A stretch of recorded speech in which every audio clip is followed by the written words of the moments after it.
Guilherme, Sim, professor.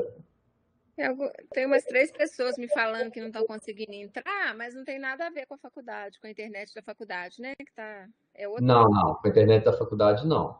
Ok. Só se ele tiver com problema na internet dele, né? Isso, A questão justamente. falando que é por causa da internet da faculdade, mas eu já falei Não, que só não. se aí você tem que ver se de repente se essas pessoas não estão lá dentro da faculdade, né? Tá, vou perguntar aqui. E aí orienta eles a mudar para 4G, para sair da rede da faculdade e tentar acessar pelo 4G dele. Tem mais gente. Tem gente falando aqui que não consegue de Juiz de Fora da UFJF. Ele não tá conseguindo entrar, será, hein? Ó, várias pessoas, Guilherme, mais de 10 pessoas já. Glaucia tá falando. Entendi, O que pode entendi. ser? Vou tentar mandar de novo aqui o. Estranho, né?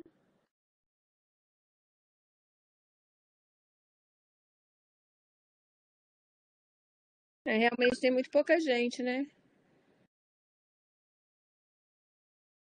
É, É,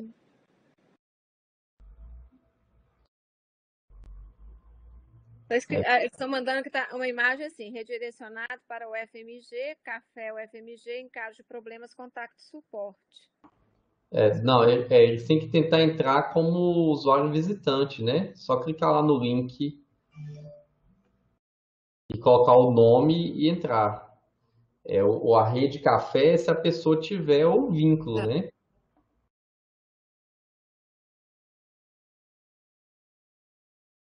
Encaminha que vou te mandar No meu zap? no WhatsApp o link direto, né? Daqui do SIG. Aí você encaminha para eles e fala para eles. Só basta colocar Tá. o nome, quer ver, ó, na tela de entrada lá. É só entrar naquela parte lá, não tem uma conta, colocar o nome dela e entrar. Porque se ela for entrar pela rede café, pode Uhum. ser que esteja dando problema, porque a gente não sabe ainda qual que é Entendi. o impacto do problema de internet. Se for alguma coisa que tiver vindo Da faculdade, né? que estiver afetando, por exemplo, a RNP, que estiver afetando. A RNP eu acredito que não, porque esse mconf aqui está funcionando na rede deles. Mas eu falo assim, algum tráfego que está afetando instituições federais, né, as faculdades, no geral. A gente ainda não tem Entendi. essa informação. Vamos ver se eles não tiverem. Passei o link que você me passou aqui pro grupo e. Aí Engraçado, muitas pessoas. Mas é gente que é realmente de fora. Deve estar, às vezes está entrando como café. A Glaucia conseguiu. Aí aqui eu vou marcar aqui também, manda essa opção aqui para eles também, que eles têm que marcar essa opção aqui, ó. Não tenho conta, seu nome e entrar. Uhum. Quando aparece lá na tela, né? Ok.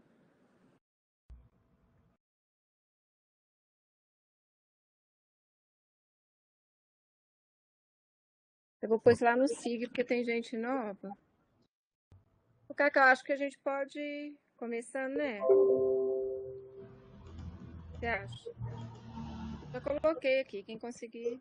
A gente pode É, ir começando, né? Várias pessoas já entraram.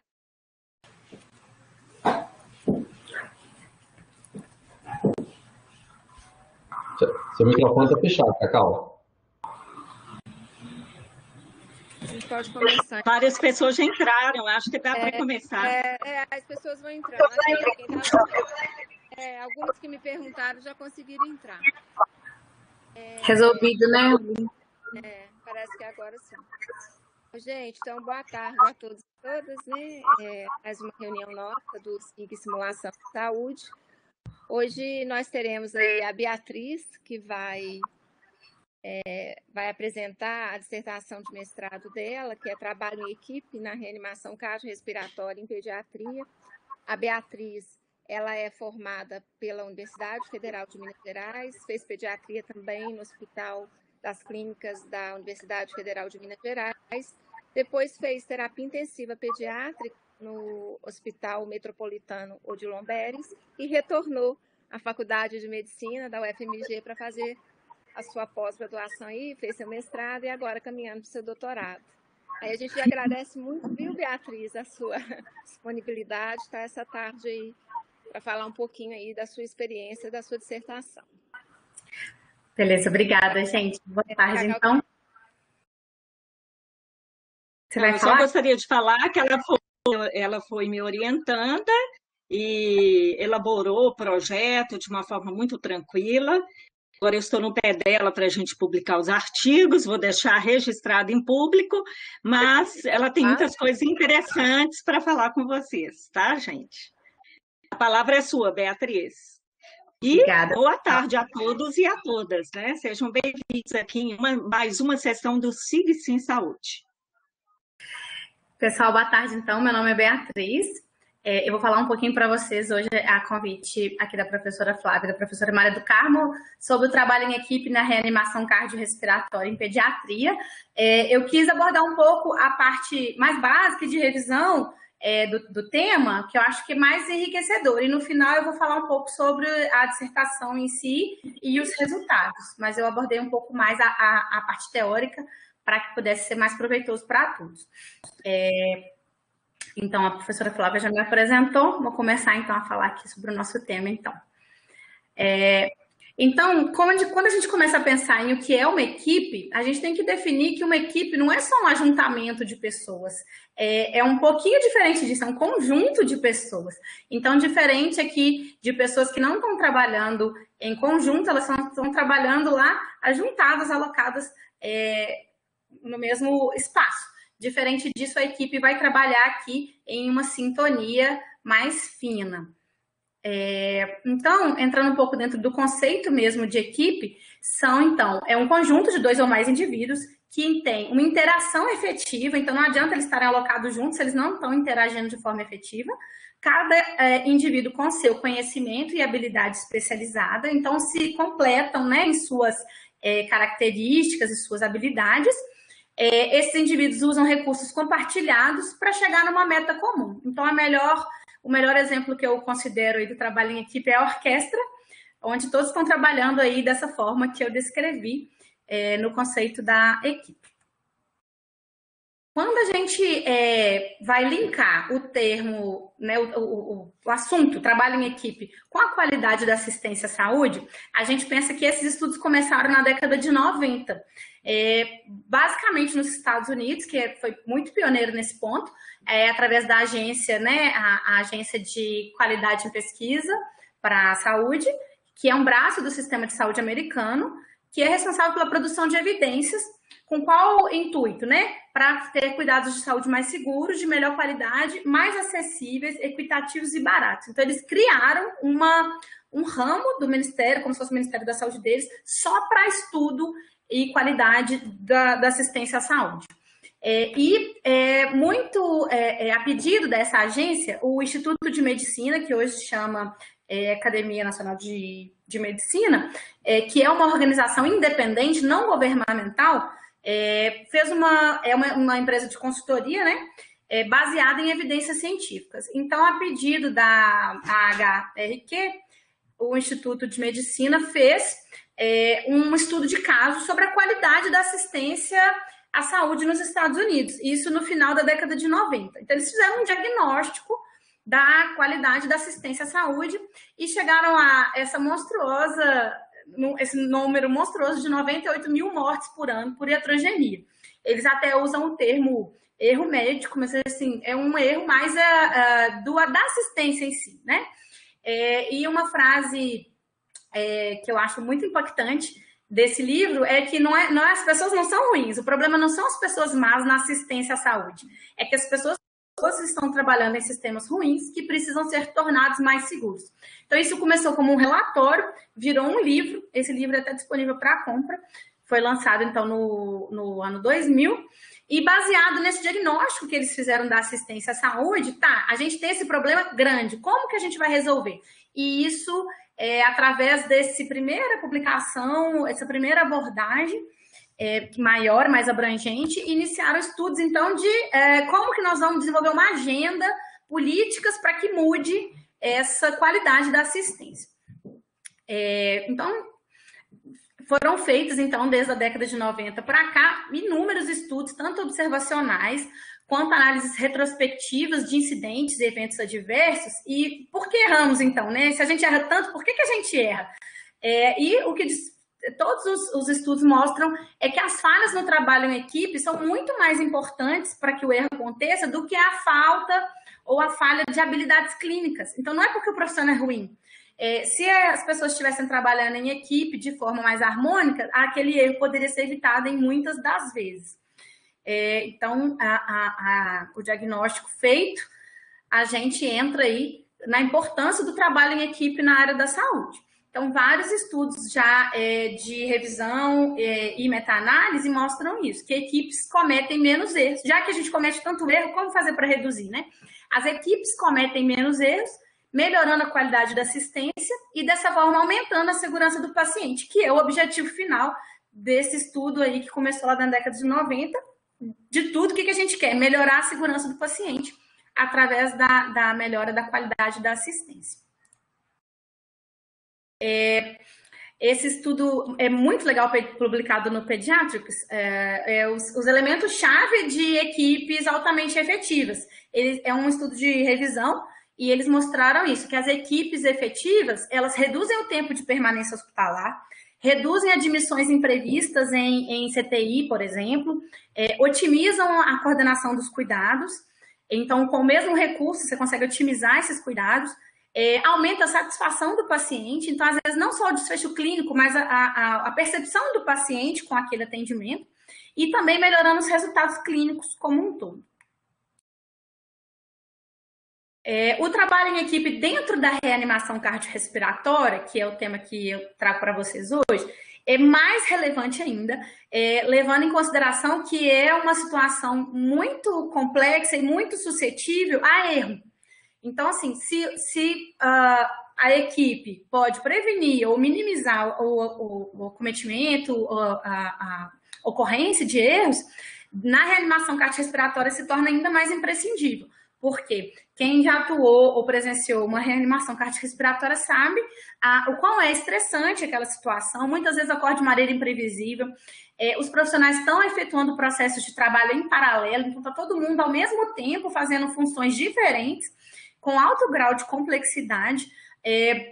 O líder precisa dar respostas rápidas e muitas vezes são simultâneas, então às vezes ele é demandado de vários pontos e tem que ter essa agilidade. E é sujeito a interrupções o tempo todo do raciocínio clínico. Então, está muito sujeito a erro a assistência à parada cardiorrespiratória. Por esse motivo, tanto a American Heart quanto o ILCOR endossam o aumento da atenção ao trabalho em equipe, né, reiteram o quanto ele é necessário e já há muitos anos recomendam o treinamento do trabalho em equipe para todos os membros de equipes de ressuscitação. E entrando dentro da nossa área de pesquisa, que é o paciente pediátrico crítico, aquele documento, lembra que eu falei do Errário Humano, do Instituto de Medicina, mostrou que contextos clínicos com pacientes em situações críticas e também nos extremos de idade têm alta suscetibilidade para erros. Então, o paciente nosso está no extremo de idade e é um paciente crítico. Então, ele está muito suscetível, a assistência desse paciente está muito suscetível a erros também.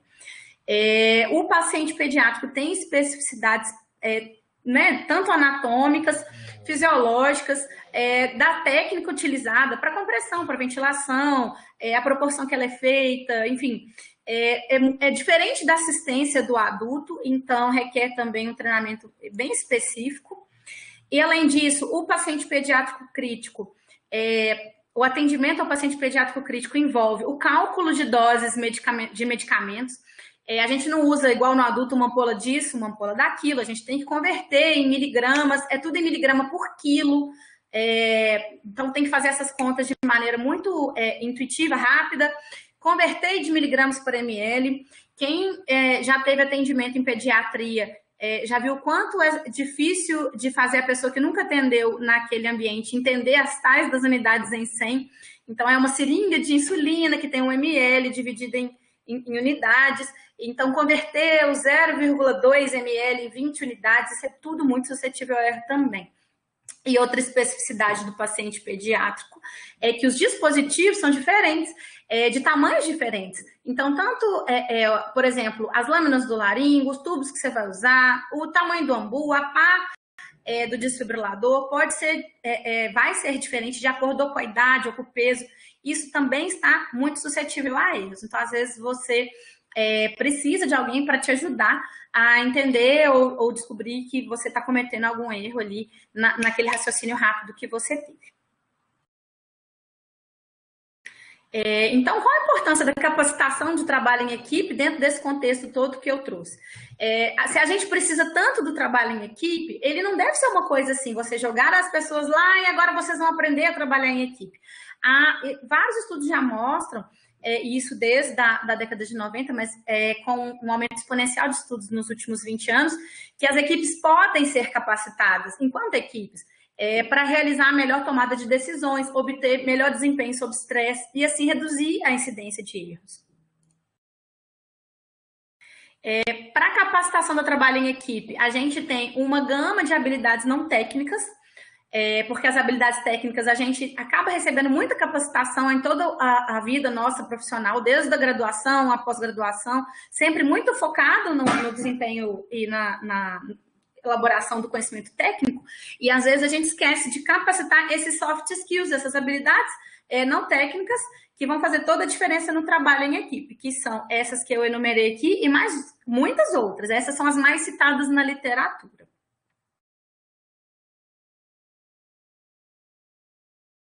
A capacitação do trabalho em equipe, então, pode ser utilizado para essa capacitação vários tipos de protocolos. Eu até brinquei, coloquei aqui a receita de bolo de cenoura, né? Então, o que é um protocolo? É uma receita, né? Como que a gente vai fazer determinada sequência de eventos, capacitar os profissionais naquela sequência de eventos. Já baseado nesses estudos da década de 90 para frente, os protocolos clínicos mais utilizados, tanto nos Estados Unidos quanto fora, mas a gente fala muito dos Estados Unidos porque foi o precursor de todo essa preocupação e esse estudo. Então, os primeiros protocolos eram esses de Crisis Resources Management, que são bem baseados na indústria bélica, né? na aeronáutica, no exército, também em indústrias de maquinaria pesada, onde eles capacitavam as equipes para cometer menos erros, porque estavam sujeitos a ambientes muito sensíveis, tomada de decisão rápida, as mesmas coisas. Então, iniciou-se aplicando esses protocolos, que não foram inicialmente desenhados para treinamento de profissionais de saúde, dentro do ambiente de saúde. E à medida que o tempo foi passando, foram sendo elaborados novos protocolos bem específicos para o treinamento de profissionais de saúde no trabalho em equipe.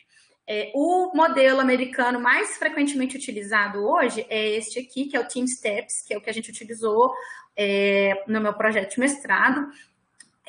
Team Strategies and Tools to Enhance Performance and Patient Safety, né? Então, estratégias e ferramentas para melhorar a performance e a segurança do paciente. Então, como fazer esse time ter ganhar essas habilidades, esses soft skills para melhorar a segurança do paciente. O Team Steps, então, falando só um pouquinho dele, para que vocês conheçam, ele é aberto, existem cursos pagos, mas ele tem no site da AHRQ, que é esse órgão governamental, tem toda a bibliografia, tem o material para as aulas, tem até os PowerPoints, então é muito legal. Para quem precisar e se interessar, é tudo aberto. Então, a sigla eu expliquei, né? Ele foi inicialmente, então, desenhado pela Agência Americana de Pesquisa e Qualidade em Assistência à Saúde, em parceria com o Departamento de Defesa, muito por causa desses protocolos anteriores que eram ligados à aviação e ao Exército. Então, eles pegaram esse modelo que já existia e adaptaram para a saúde. Ele é um modelo, então, específico para capacitação de profissionais de saúde, que permite a integração do trabalho em equipe com a prática clínica. Então, ele não treina só essas habilidades de equipe, ele treina essas habilidades de equipe inserido na prática clínica.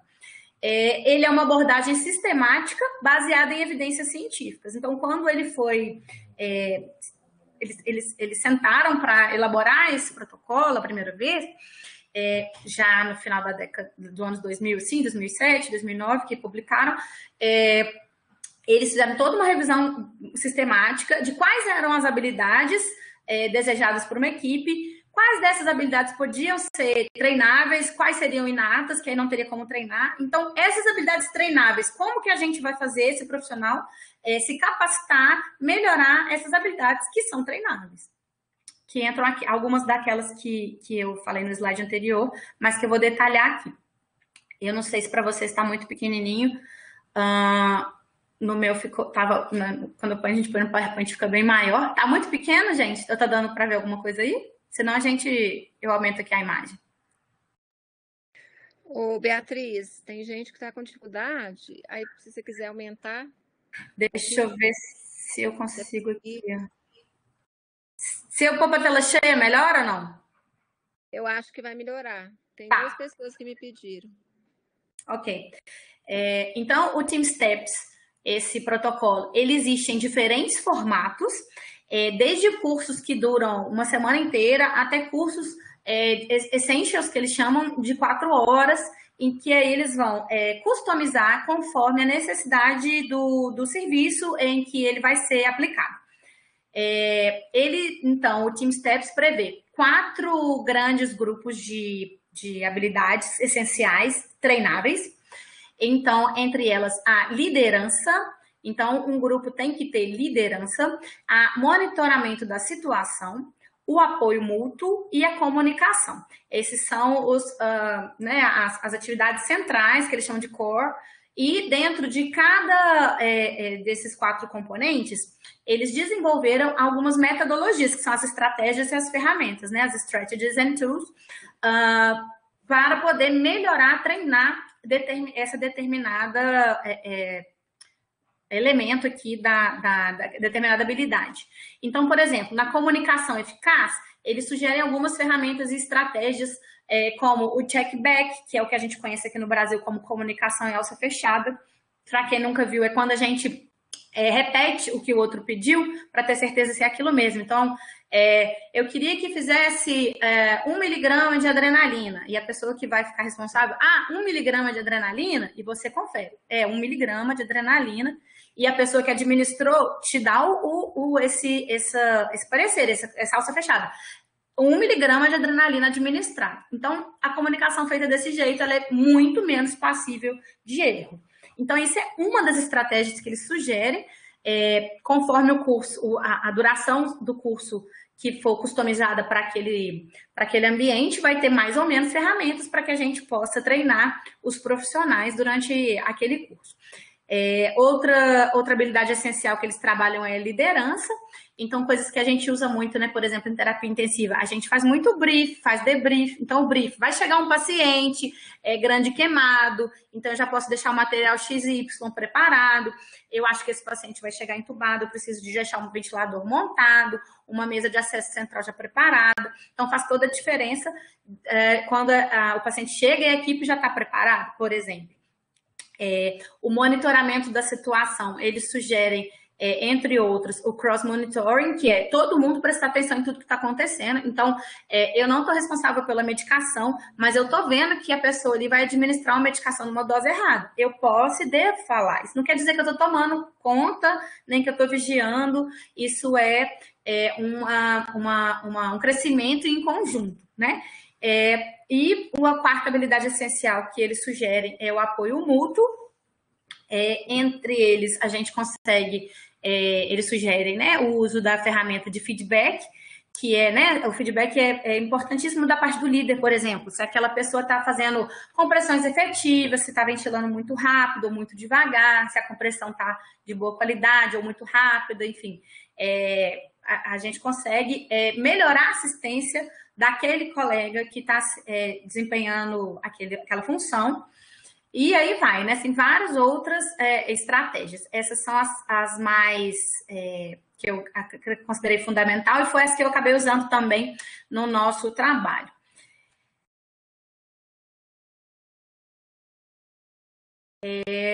A metodologia mais utilizada para capacitação de trabalho em equipe é a simulação de alta fidelidade, e eu acho que é por isso que eu fui convidada dessa aula, né? Porque nós estamos num grupo de interesse em simulação.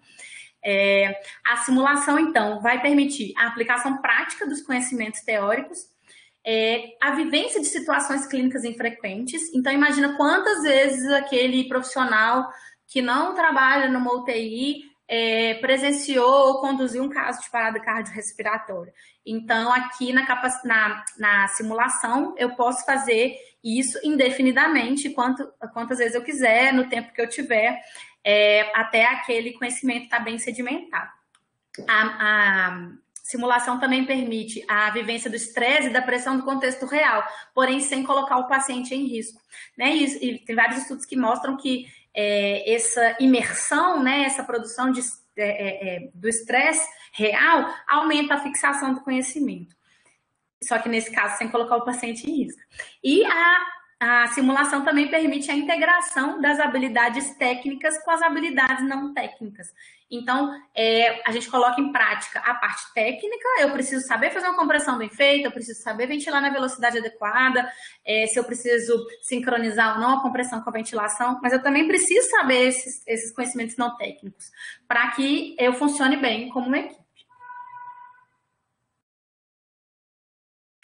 E aqui só falando um pouquinho, né, do cone de aprendizagem, como é importante a simulação para o aprendizado. Isso independente do aprendizado do adulto, né? Independente se é um acadêmico da área de saúde, se já é um profissional que atua, se é um profissional que atua com pouca frequência naquele ambiente, inclusive para os profissionais que atuam com frequência, então até para os profissionais, por exemplo, da terapia intensiva, é importante esse tipo de capacitação. Como fazer a experiência, simular a experiência real, aumenta a taxa de retenção daquela informação em relação aos outros métodos de aprendizado. É uma metodologia ativa, a melhor que existe para essa função que a gente está querendo aplicar. E só encerrando então sobre a capacitação do trabalho em equipe, a gente sabe que ela impacta positivamente nas habilidades não técnicas, na aquisição dessas habilidades não técnicas, mas também na sensação de alta eficácia, no quanto aquele profissional, depois daquele treinamento, se considera capaz de conduzir determinada situação, na cultura de segurança daquele ambiente e também no desempenho técnico e desfechos clínicos. Então, às vezes, capacitar o trabalho em equipe vai fazer diferença também no desfecho clínico. Mesmo que você tenha uma ênfase mais nas habilidades não técnicas, isso vai mudar o desfecho clínico e a segurança daquele paciente. E falando aqui um pouco do nosso trabalho de mestrado, então a professora Maria do Carmo foi a minha orientadora, a minha co-orientadora foi a professora Priscila Menezes. Eu defendi o mestrado agora em fevereiro, então está bem fresquinho. E a gente usou o trabalho em equipe na reanimação cardiorrespiratória em pediatria, fazendo capacitação de estudantes de medicina com simulação realística.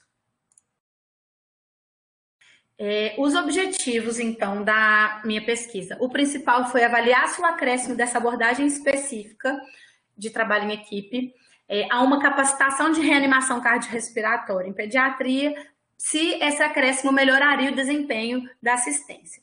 Como objetivos secundários, além da análise do perfil da amostra, avaliar a simulação de alta fidelidade como uma metodologia de ensino e aprendizagem e avaliar o grau de satisfação dos participantes com essa capacitação. Foi um estudo prospectivo, quase experimental, controlado, com uma amostra por conveniência. Então, foram 65 alunos do 8º período de medicina de uma universidade privada de Belo Horizonte, que foi a Faminas BH, onde eu estava lecionando na época. A gente não conseguiu randomizar por questões de cronograma, né, de grade curricular dos alunos, por isso foi a amostra por conveniência e por isso a gente definiu como quase experimental. Mas a gente dividiu os alunos em grupo controle e intervenção, por isso foi um estudo controlado. O campo foi o laboratório de simulação desta faculdade, da Faminas. Ele é um laboratório que tem manequins em ambiente de alta fidelidade, então são manequins tanto aqui de lactente quanto de criança maior, que permitem palpação de pulso, ausculta respiratória e cardíaca, ver se o paciente está ventilando adequadamente, permitem, inclusive, administração de choque. Então, é bem real. O ambiente também tem o desfibrilador real, o monitor igual é o real. Então, é bem legal, tanto para os alunos quanto para os profissionais. Eu já tive a oportunidade de fazer capacitação de profissionais da Rede FEMIG nesse mesmo laboratório, e acrescenta muito para todos os profissionais, independente do grau de evolução ali na carreira.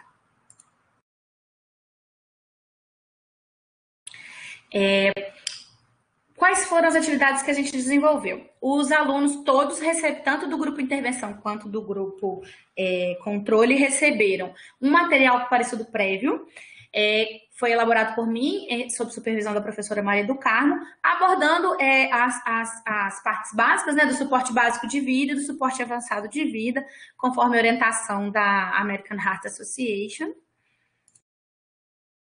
Os dois grupos também, tanto controle quanto intervenção, receberam uma aula teórica baseada nos fluxogramas de parada cardiorrespiratória da American Heart, tanto de suporte básico quanto de suporte avançado de vida.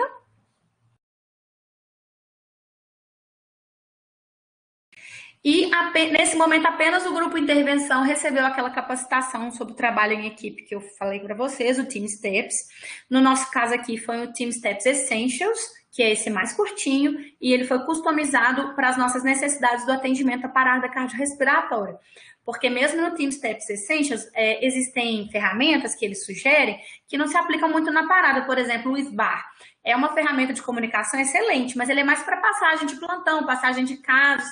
Ali na hora da parada, a gente não vê tanta utilidade. Então, como a gente tinha um período curto, né, para desenvolvimento das atividades, a gente customizou de acordo com as ferramentas e estratégias que seriam mais aplicáveis àquele ambiente de parada cardiorrespiratória.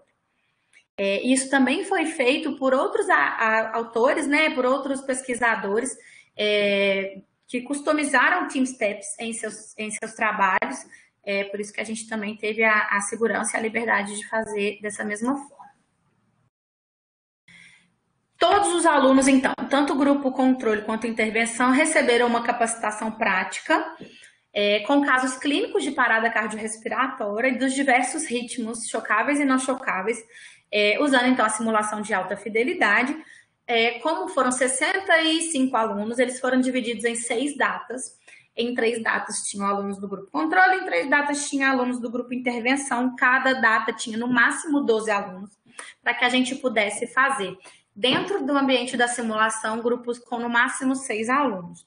Então, 5, 6 alunos simulavam e os outros 5, 6 alunos observavam aqui, por exemplo, da sala de observação, onde tem um monitor para que os alunos da observação possam acompanhar e eles veem tudo o que está acontecendo lá na sala de simulação. Porém, não são vistos para quem está simulando, para aumentar, né, essa fidelidade e não sentirem que estão sendo avaliados ou observados.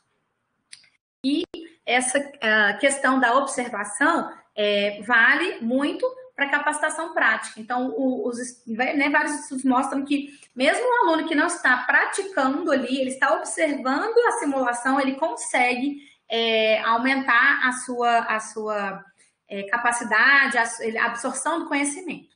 Então, a gente fez 5 alunos simulando, 5 de fora, 5, 6, e depois eles rodiziavam. Quem não simulou ia para a simulação e quem tinha simulado primeiro ia para a observação. Dessa forma, todo mundo poderia aprender com todos os casos, mesmo os casos em que não foi líder, mesmo os casos em que não atuou. E, ao fim, a gente fez debriefing de todos os casos. O debriefing é uma ferramenta muito importante na simulação para a gente sedimentar o conhecimento, então não tem caráter avaliatório, ele é construtivo mesmo, né, dos alunos, os alunos mesmo começam fazendo um diagnóstico, o que foi que eles fizeram, o que eles acharam que poderia ter sido diferente, como a gente poderia ter feito aquela assistência de maneira mais eficaz. Então, essa capacitação prática tomou a maior parte do nosso tempo. A aula teórica foi bem breve, no grupo intervenção teve a capacitação em trabalho em equipe e todos os grupos receberam a capacitação prática, que foi o que demandou a maior parte do nosso tempo.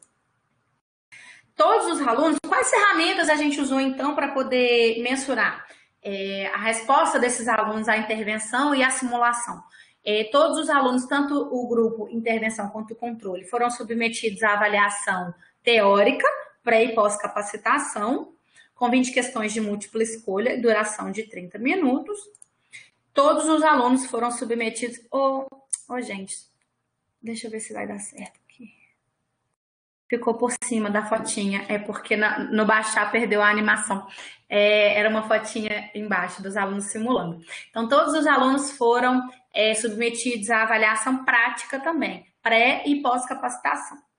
A avaliação prática eram casos simulados parecidos com os casos da capacitação, porém eles eram diferentes e era o mesmo modelo, grupos de 5, 6 alunos, porém aqui era cego entre as turmas. Quem não estava simulando não via o que estava acontecendo na simulação, para que não houvesse viés de aprendizado ali, principalmente na pré-capacitação, né? Os alunos antes da capacitação não aprenderem com os colegas que já estão fazendo. Para essa avaliação prática, a gente usou 3 ferramentas. Um checklist, como vocês podem ver aqui, no modelo que preconiza o suporte avançado de vida em pediatria, né, o PAUS, da American Heart, com os itens necessários de serem feitos naquela reanimação e se foi feito parcialmente ou se não foi feito.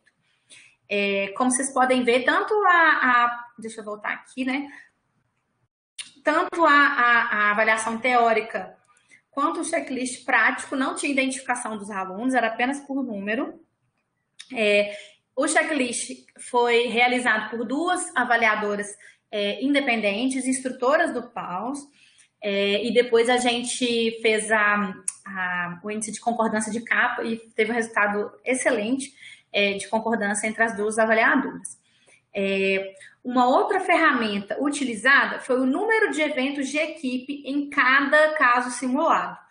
Uma outra avaliadora, que não é dessas 2 que estava fazendo o checklist, marcava através de um contador manual o número de eventos de equipe, o número de vezes que aquela equipe atuou fazendo aqueles soft skills. Então, se teve uma comunicação em alça fechada, se teve um feedback, se o grupo parou para fazer uma revisão do que estava sendo feito e ver se estava na hora de mudar a estratégia, cada vez que o líder, enfim, dava um direcionamento específico. Então, todos os eventos de equipe eram avaliados, contados em número absoluto mesmo, através de um contador manual. E as simulações todas tinham 3 minutos. Então, a gente viu, no final das contas, quantos eventos de equipe em cada simulação de 3 minutos cada líder conseguiu realizar. E uma terceira ferramenta utilizada foi o tempo gasto para a realização dos primeiros passos da reanimação. Por quê? Toda a avaliação prática e pós foi gravada em vídeo, mediante autorização, né, no consentimento livre esclarecido, e depois, num segundo momento, a gente fez, né, eu e a minha aluna de iniciação científica avaliamos o tempo gasto de cada líder para realizar os primeiros passos da reanimação. Identificar a parada, iniciar a compressão, administrar o primeiro choque, a primeira adrenalina, e assim vai.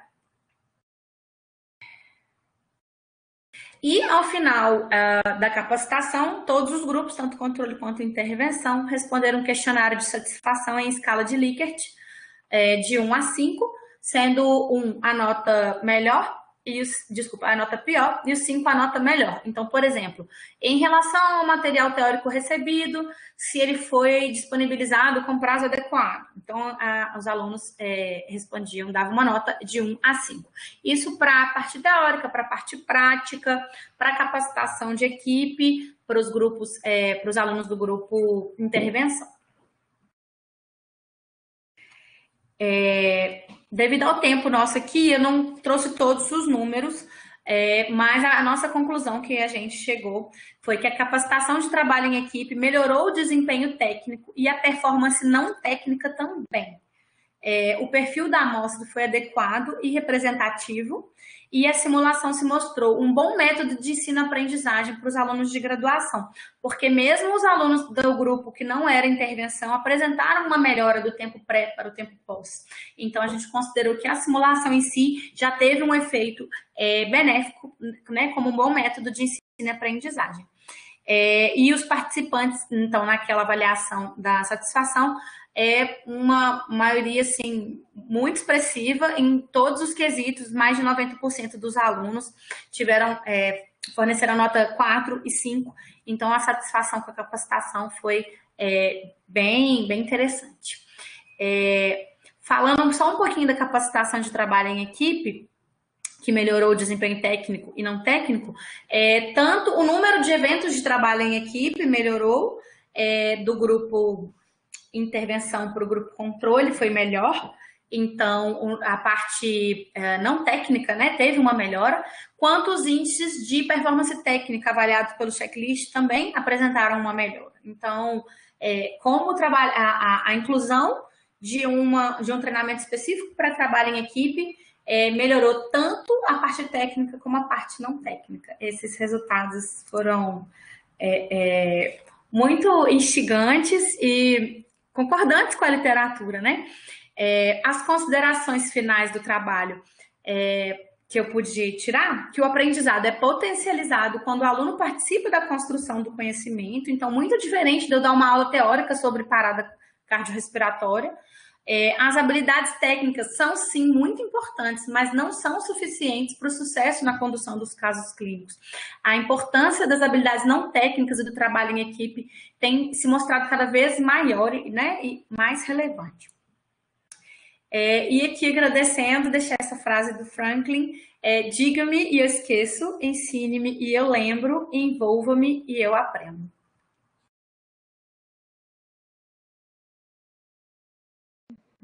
Beatriz, parabéns, viu? Excelente exposição. Nada, Flávio. Tranquila, tá me ouvindo? Tô. Tá. Tranquila. Se você quiser tirar a sua imagem, a sua tela, você ainda tá com a sua tela e a sua aula ainda. Deixa eu ver. Eu ainda tô apanhando aqui de parar de compartilhar. Fechar a apresentação. O Guilherme tá aí à disposição para ajudar também. Vou abrir a câmera. Beatriz, é um assunto muito instigante mesmo, né? A gente que é do pause, do reanimação neonatal aí, a gente sabe a dificuldade e a importância de se treinar uma equipe, né? Você falou várias coisas aí, eu que tenho, né, contei mais de 20 anos, assim, o alça fechada para mim é um ponto que eu acho muito difícil. Difícil de fazer, né? Mas faz toda a diferença, né, Cláudia? Mas é a alça fechada que eu sempre, quando eu trabalhei, e até hoje a gente luta para falar isso com o aluno, seja no pause ou na reanimação neonatal, quando a gente dá, sempre falando sobre isso. A gente sabe que a grande dificuldade é o que muda desfecho, né? O que diminui a incidência. E outras coisas você falou, brief, debrief, eu acho que faz, só não sabe o que faz, né? A gente deveria fazer mais. A gente não sabe dar um nome a isso, né? Sim. Mas, assim, parabéns mesmo, viu? Apaixonante. Eu já conheci, eu assisti, né, a sua defesa. Obrigada. E assisti também o trabalho da Cacá, o trabalho da Priscila. Então, assim, é só parabéns mesmo. E eu vou abrir a palavra aí para a Cacá, se ela quiser, e tem algumas perguntas aqui para você em tela. Não, eu acho super importante a apresentação da Beatriz, que é muito, assim, né, tanto o pause quanto a reanimação neonatal, eles tentam, existe no checklist alguns itens que tentam avaliar o trabalho em equipe.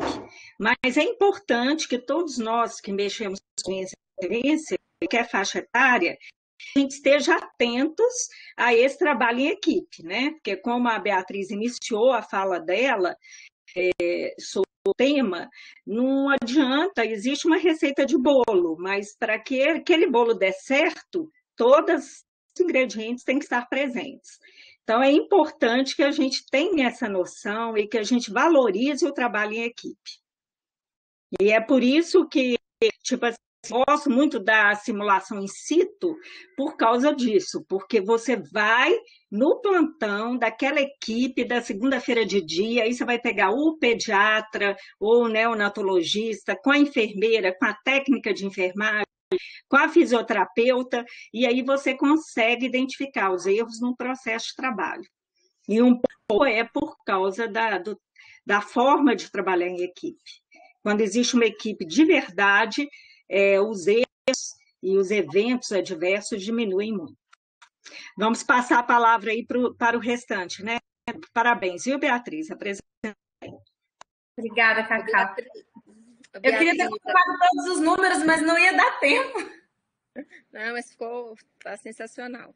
Ô, Beatriz, a Gisele, que é de Pernambuco, né, Gisele? Ela está perguntando, está parabenizando pela aula, se você poderia falar sobre a aula teórica, em que momento que ela foi feita, e tudo para ver se é possível isolar o efeito da simulação. A aula teórica foi no primeiro momento. Eles fizeram o pré-teste teórico, e aí eles fizeram o pré-teste prático, e aí a gente começou a capacitação em si, foi a aula teórica, foi bem brevezinha, mais uma lembrança, porque a ideia era focar na simulação, então a aula teórica foi mais uma lembrança do material que eles receberam previamente, então foi antes da capacitação da simulação. Eles tiveram o pré-teste prático, eles simularam e foi uma bagunça, porque ninguém estava conseguindo acertar nas coisas e eu trabalho em equipe inexistente, então foi muito, muito gratificante de ver o crescimento dos alunos da pós-capacitação. Mas foi, não sei se acho que eu consegui responder. Então, a gente fez primeiro os pré-testes, teórico e prático, depois a aula teórica e depois a capacitação prática em si.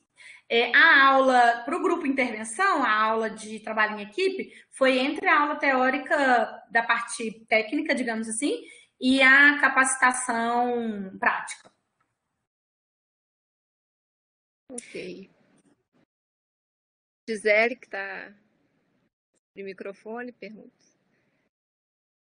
O Milton, ele pergunta se foi determinado de alguma forma a curva de aprendizado de cada uma das turmas submetidas ao treinamento. Eu não sei se eu entendi bem a pergunta. Foram 6 turmas, foram 6 datas, e cada data a turma era subdividida em 2, né? Um ficava dentro e fora do cenário, então foram 12 turmas. Mas não sei, o que você acha, Cacau? Acho que a gente não fez uma curva de aprendizado dos alunos, não. A gente conseguiu mensurar o antes e o depois, né? Após a capacitação, se eles tiveram ganho na capacidade técnica e não técnica. Mas eu não sei se isso pode ser considerado curva de aprendizado. Deixa a minha orientadora me ajudar. Não foi uma curva de aprendizado padrão, né? Então, foi realmente a intervenção, pré e pós, né? Então, não foi uma curva de aprendizado, de progressão do conhecimento, quando se avalia pré e pós-teste. Ok, Milton, quer falar alguma coisa, Milton? Ver se eu consigo. Cacau, eu perdi aqui, peraí. A Flávia, de São Paulo, de Holanda, você construiu. Quantos cenários vocês construíram? Nossa, deixa eu lembrar. E se você usou algum indicador para medir os objetivos de aprendizado do cenário? De cada cenário, né? Então, vamos por partes. Quantos cenários? Salvo engano, foram 32. Porque a gente fazia 6 turmas, 6, 12, 20, não, foram 24 cenários. Foram 24 cenários, eles tinham características semelhantes. Então, por exemplo, tinha arritmia com fibrilação ventricular por escorpionismo e por antidepressivo tricíclico. Então, assim, eles acabavam caindo no mesmo ritmo e uma progressão mais ou menos parecida. Então, alguns começavam com taquicardia ventricular, evoluíam para fibrilação, enfim, mas por agentes diferentes, as historinhas um pouco diferentes. Mas acho que foram isso, 24 cenários. E se eu usei algum indicador para medir o objetivo de cada cenário, não. O que a gente usou foi o checklist para os objetivos do cenário. mas não para os objetivos de aprendizado. Na verdade, para ver se o aluno estava desempenhando cada item que seria esperado que ele desempenhasse se ele conduzisse o caso adequadamente. Na verdade, o nosso instrumento de avaliação da parte prática foi o checklist. Né? E a outra questão é o tempo de intervenção, né? Porque quantas intervenções... O número de intervenções e o tempo gasto para realizar cada passo. Isso, que foi tudo filmado e depois foi analisado no filme realizado qual foi o tempo, além do número de intervenções da equipe. Tá? Então, o grupo que fez o STEP e o grupo que não fez. Uhum. E aí a gente percebeu que o tempo, a tomada de decisão mais rápida e como o número de intervenções de trabalho em equipe. Uhum. Certo, Beatriz? É isso aí. Beatriz, o Milton está perguntando também, o treinamento foi aplicado só para estudantes de medicina?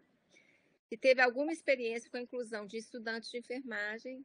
É uma pergunta a mesma que eu quero fazer, ou de outras áreas de saúde. E é a mesma que eu queria no delineamento do projeto. Mas a logística é muito difícil, né, Flávia? Conseguir alocar os estudantes de medicina juntos ali já foi uma luta, né? Porque a turma é grande, eles têm horários diferentes. Então, alguns tinham a quarta livre, outros tinham a sexta, uma loucura. Os artigos mais interessantes da revisão bibliográfica eram artigos que estudaram equipes multi, né? Porque na prática clínica a gente usa equipes multi. Então, normalmente eram equipes de médicos, enfermeiros e fisioterapeutas ou estudantes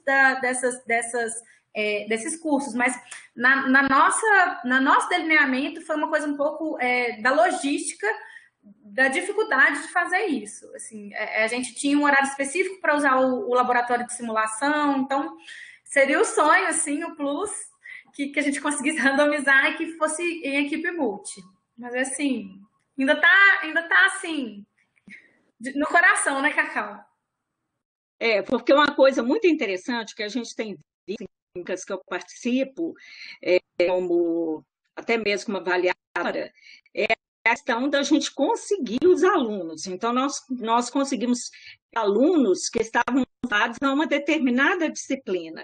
Porque depois a gente conseguia aluno, principalmente curso de medicina, que eles são muito ocupados. Mas seria o ideal, a gente está buscando desenvolver os projetos, né, Beatriz, com equipe multidisciplinar. Seria muito interessante, multiprofissional. É o ideal, né? É o mais próximo da realidade, né? E até para os alunos mesmo já começarem a vivenciar essa questão da equipe multi, né? Que acho que ainda é pouco abordado ainda nas faculdades, né? A gente precisa dessa integração muito mais precoce e muito mais frequente. Com certeza. A Sandra... Pergunta aqui da Sandra, pode falar. Você fez um treinamento inicialmente sobre o trabalho em equipe? Foi uma aula teórica? Eu acho que você já pode, se você quiser responder de novo. Então, foram 6 datas. 3 datas eram todos os alunos do grupo intervenção, 3 datas todos os alunos do grupo controle.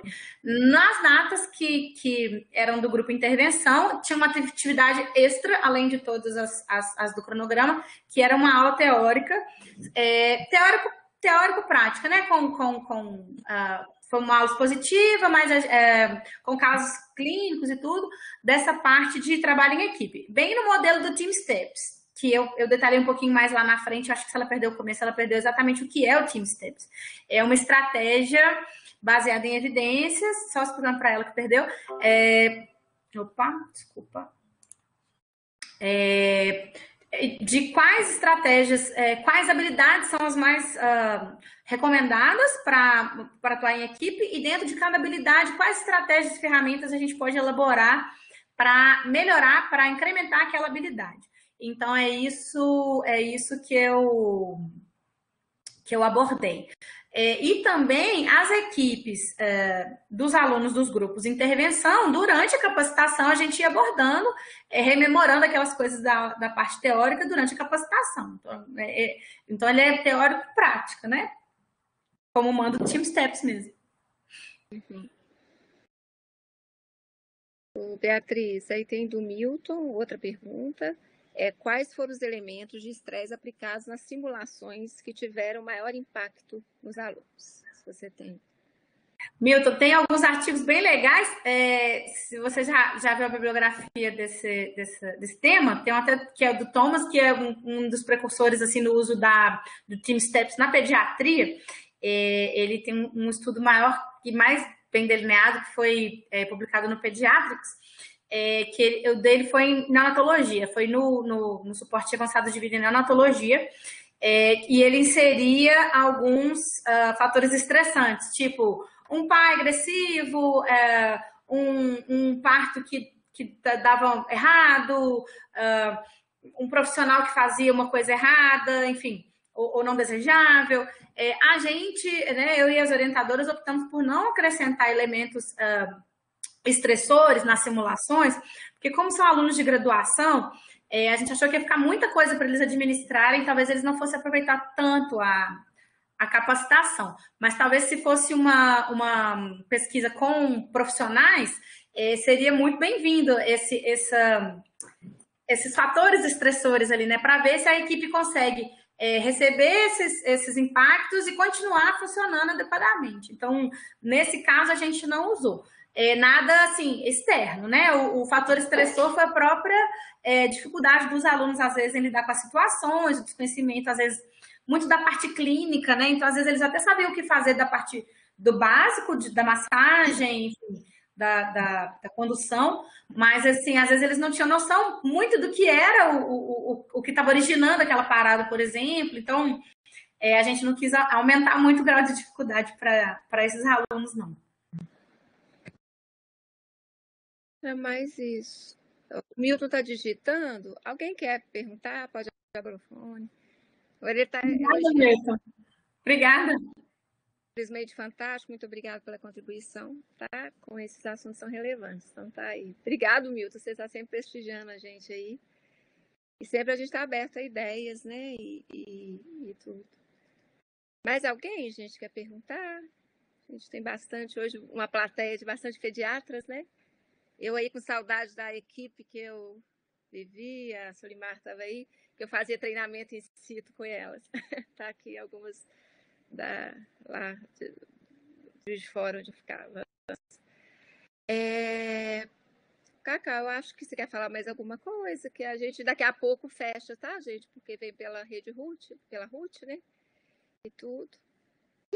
Não, eu acho que o tema é um tema bastante pertinente, a apresentação da Beatriz, ótimo.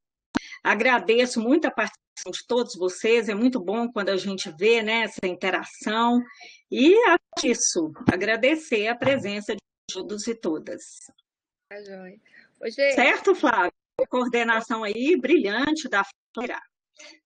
Aqui, gente, então nós estamos encerrando. Aqui tem o número do registro no SIG, ele tem que ser feito até meia-noite, até 0 horas de hoje, tá? Para poder registrar a presença e futuramente poder gerar certificado. E aí a gente sempre peça que avalie lá, dê sugestões de temas que a gente pode estar trazendo.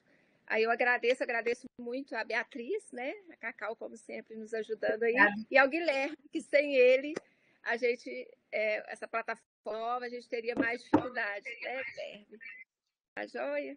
Passar uma perspectiva técnica aqui, mas saiu. Saiu muito bem, né? Tá joia, gente? Aí, muito obrigada. Até a próxima terça de junho, se Deus quiser. Tá, um abraço a todos.